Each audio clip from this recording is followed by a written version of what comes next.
হলো রে, গাড়ি জানে না কেন গাড়ি আমার লস্ট হলো শালা। এই সময় গাড়িটা লস্ট হওয়া লাগলো, মোবাইলটা নিয়ে আসলাম তো মহতমা এলে যাবো না। যাই হোক এখন সান্ত্বনা পুরস্কার দিয়ে আন্তরে লোকটা থামার লেগে।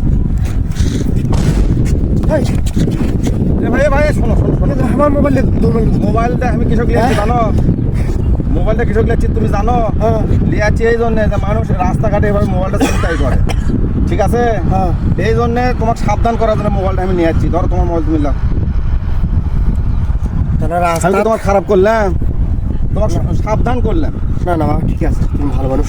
তো থাকো, আমি যাই। হ্যাঁ চিন্তা করে রাস্তা ধরে তার মোবাইল চালাম না বাবা। মাইরে দিবে বলে আমার গাড়ি এমন সময় নষ্ট হলো রে শালা।